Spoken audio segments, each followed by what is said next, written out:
Welcome to Let Me Convince You, the series in which I, Ellie7, try my best to convince you to pull a certain character, and today I want to convince you to pull RIZZ, Wriothesleigh. I don't really care how the fuck you pronounce it, but I'm going to say RIZZ.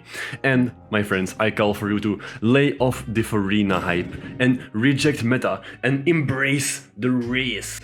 The RIZZ. As you can hear, I have been completely converted to RIZZ supremacy over the past few days, and can you really blame me? If you've played the Archon quest, which was absolutely, completely magnificent by the way, if you haven't already played it, you should now go play it, right here, right now, emerge. And I just want to say, I just love the new area. The Fortress of Meropide is so great, and you know what? It really reminds me of Belobog from Honkai Star Rail, which I also really enjoyed. It's also there that you first see RIZZ, of course, and literally the first thing that I thought when I saw him was, he is literally me, but besides that is, I need to become him. So this man literally inspired me to go to the gym even more. Because have you seen this man? This man just has the most perfect V-body that I have ever seen in my entire life, but keep in mind that I look at him respectfully. Besides that, this man is just so fucking funny, and he can even be serious when necessary. The moment in which he L+ ratioed Linny in the story quest literally made me emerge, and the Chlorinde and RIZZ dynamic is so great. I mean, RIZZ, I can respect it. RIZZ, he just likes a woman who could, like, actually just completely destroy and / kill him. I love the kind of woman that will actually just kill me. So he's a man after my heart. I would enjoy to, and Chlorinde, I'd have to say, yes, don't mind if I do. But it's not even the story alone that makes him so great.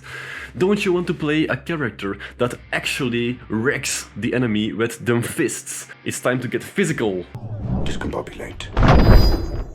It's respectfully also, by the way. And we also have a character like this in the game, that being Hazo, obviously, but RIZZ is just on another level. Have you seen his gameplay from the demo, man? He's just so fucking violent. That's what I like. I want to completely wreck the enemy, I want to completely destroy them, make it so that they can never come to torment me in the Spiral Abyss ever again. And if that wasn't enough to convince you, all these reasons, the fact that he's so cool, that he's so RIZZ, and that he's so physical, I can't say this seriously, he's also the very first Cryocatalyst that we will have in the game. So, what does this mean?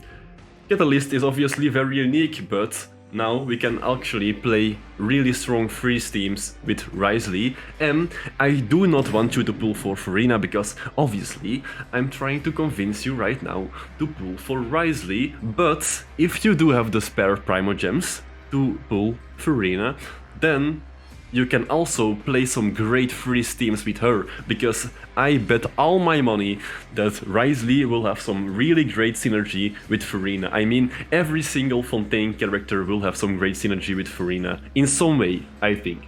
So, Cryocatalyst and Hydro Archon, that's a freeze team if I've ever seen one, and it heals itself. So, this can only be really strong. I can't say any more than that, but you bet your sweet ass that I'm going to pull for RIZZ. I want to go back and talk about the Archon quest some more, because I was actually just completely blown away by it. Spoilers obviously, but the cutscene with RIZZ and Chlorinde actually is the best cutscene that I have ever seen in my entire life. I mean, this has to be the most action-packed cutscene in the entire game. The way he just freezes the water, it's just so well animated as well. And then Chlorinde counts down from 3, it just, it was just so great, what can I say? And then we have RIZZ himself just diving under the gate like a fucking boss. What can I say? I think that it's this cutscene that completely convinced me to get him. But even when you don't count in all the Chlorine action and all the Neuvillette action, because Neuvillette is also really cool, obviously, and lay off the Wriothesleigh for a moment, Tartaglia is also in this story quest, and here on the channel we love Tartaglia, because Tartaglia is, in my opinion, the most unique character in the game even, but I think that he's really interesting from a story perspective, and we will have to see for the next update, 4.2, what it will have in store for us, because I have been fearing for my life that Tartaglia will actually perish and die in that story quest. And I really hope it's not the case, because I want to see him in Snezhnaya again, and I want him to fight off the Tsaritsa in the final boss battle. That will be ideal, in my opinion. Everyone has their own opinions, but his involvement in any Archon quest, or any quest for that matter, makes that quest so much more interesting. Like, can you even imagine playing the ancient, how was it called? Mystery Dungeon? No, Mystical Dungeon. It was the 2.2 update, I believe, in which we went to the weird dungeon-like thing with Xignan and Tartaglia, and that event was the highlight of that patch. And it was interesting because of Tartaglia and not because of Xignan, because fuck Xignan, nobody actually cares about her, but I do care about Tartaglia, and his involvement in this quest makes it interesting as well. And I'm actually really hyped for the next quest, because the reveal of Wriothesleigh's massive ship just completely blew me away, because I was already completely in awe after the cutscene, and then they just reveal the boat, which is completely ridiculous. It's so cool, it's so big, and it will obviously be important in the next quest. Or 2 quests, I don't know. I don't make the game. Yeah, I'm just interested, and I don't remember that being the case for Sumeru or even Inazuma. I love Inazuma, but I just wasn't that hyped for the Archon quests. But now I am. I'm actually really enjoying the story. And I'm even following the story, because the Genshin lore is very complicated and very difficult to get into. But I think that the Fontaine story really was paced so well that it's easy to follow it. And it's enjoyable as well. And so, I have my own theory. So, do you know how at the end of the Archon quest in 4.1, the knave, Arlecchino, she said that when Lini went to the Oratrice, he felt an absurd amount of indemnitium,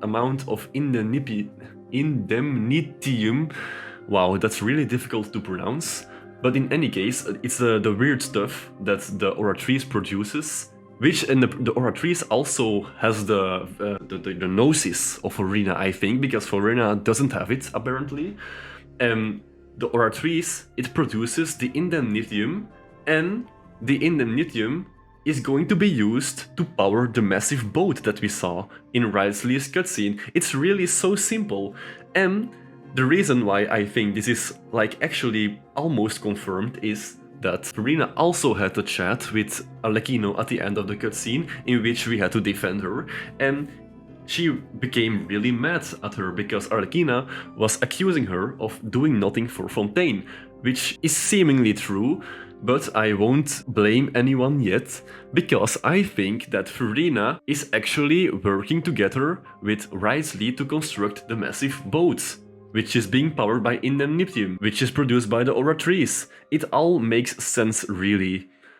And the boat is like actually so massive that it could be possible. I'm pretty sure that in the next Archon quest or in the finale, we can see Fontaine being completely washed away by the flood, and the boat is going to emerge, and we have to fight the whale or something.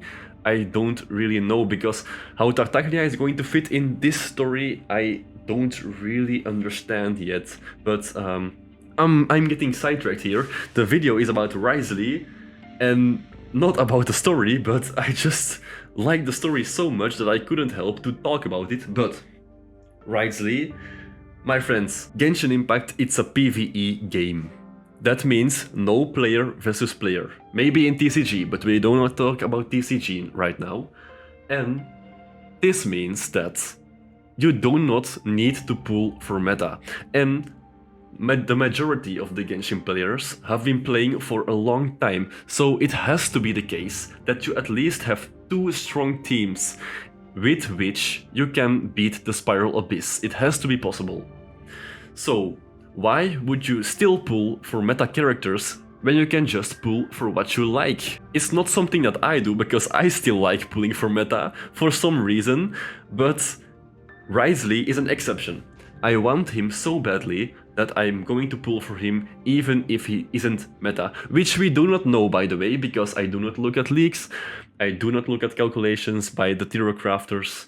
Neuvillette is really strong, that's true, and FURINA is right behind Wriothesleigh, but do not be distracted, my friends, and pull for Wriothesleigh. Pull for who you like, which is Wriothesleigh. Thank you for watching, and like, subscribe, share, everything, and come back in the next episode.